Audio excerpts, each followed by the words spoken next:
Bonjour. Bonjour. Vous êtes membre du bureau politique national du RPG Arc-en-Ciel, mais également un très proche du Premier ministre Kassory Fofana. L'opposition républicaine va battre le pavé ce jeudi parce qu'elle estime tout simplement que le Premier ministre n'a pas satisfait ses revendications, notamment concernant le contentieux électoral, mais également l'indemnisation des victimes. En tout cas, il y a assez de problèmes auxquels le Premier ministre n'a pas apporté de solution. Donc l'opposition décide de manifester. Est-ce que vous ne voyez pas un mauvais signal pour le Premier ministre?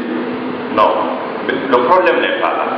Je pense bien que les acteurs politiques devaient comprendre que le Premier ministre et tout son gouvernement n'a pas une baguette magique. Oui, mais il est là, ça fait plus de 2 mois. Allez-y.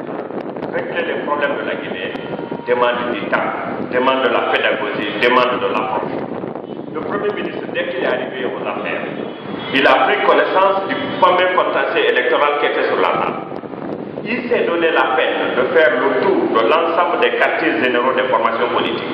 Il a rencontré les leaders, il les a parlé, il les a demandé mieux de proposer des mémorandums dans lesquels ils feront à la fois les griefs, mais aussi des propositions de sortie de crise. Ces mémorandums ont été transmis à la primature. Il faut donner le temps au Premier ministre de prendre connaissance de l'ensemble de ces mémorandums, de compiler l'ensemble de ces mémorandums, de faire une synthèse de ces mémorandums et surtout de proposer des solutions qui puissent satisfaire les uns et les autres. Parce que le problème est très épineux. Il y a contradiction dans les approches de solutions d'une formation politique à une autre formation politique. Le fond du problème, c'est quoi? Le fond du problème, c'est par rapport aux 12 circonscriptions électorales des élections communales passées. Et dans ces 12 circonscriptions, selon les formations politiques, chaque formation politique dit à détenir des PV qui lui donnent 20 heures. Malheureusement, d'une formation politique à une autre, les PV ne sont pas les mêmes. Les contradictions sont énormes. Et mieux, la loi électorale était claire en la matière. Tout le contentieux électoral devait être évacué par les tribunaux de première instance. Ce qui a été fait, ce qui n'a pas satisfait les uns et les autres.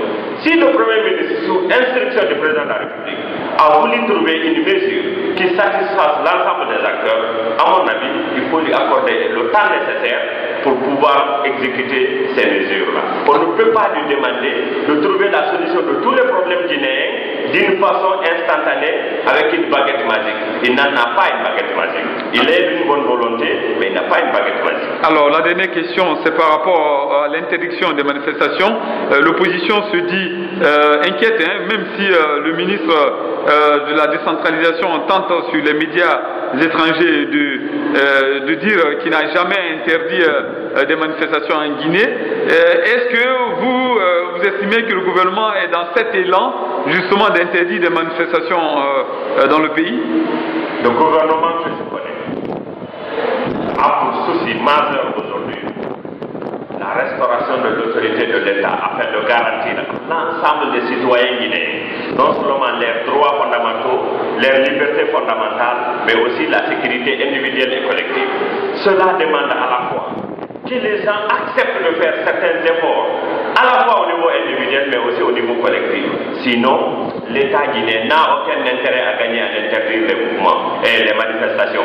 À ce que je sache, l'État voudrait simplement qu'il y ait un peu d'ordre dans ce pays, mais l'État n'a en aucun cas interdit les manifestations politiques. Monsieur Sourisso, merci d'avoir répondu à nos questions. Je vous remercie.